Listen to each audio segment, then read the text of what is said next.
હળવદમાં તસ્કરો તરખાટ મચાવી રહ્યા છે। હળવદના મહર્ષિ ટાઉનશીપમાંથી રાત્રિ દરમિયાન બે મકાનમાં હાથફેરો કરીને તસ્કરો નાસી છૂટ્યા હતા। એક મકાનમાંથી રોકડ રકમની ચોરી તેમજ અન્ય એક મકાનમાં ચોરીનો નિષ્ફળ પ્રયાસ કર્યો હતો। મોડી રાત્રે 4 શખ્સો સોસાયટીમાં ઘૂસ્યા ત્યારે સીસીટીવીમાં કેદ થયા। વારંવાર સોસાયટીમાં ચોરીના બનાવો બનતા હોવા છતાં પાછળ પોલીસની કામગીરી સામે સ્થાનિકોએ અત્યારે સવાલ ઉઠાવ્યા છે।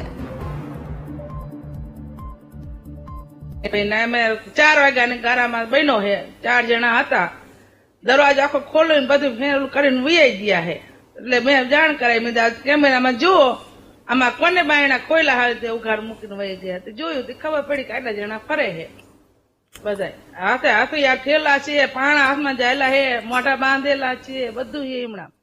હજી આજે 4 દી થયા છીએ તોડ્યું બીજા ગેટમાં, ત્રીજો દિવસ કાજે અહીંયા તોડ્યા। અઠવાડિયામાં 2-3 તો તોડે જ છીએ।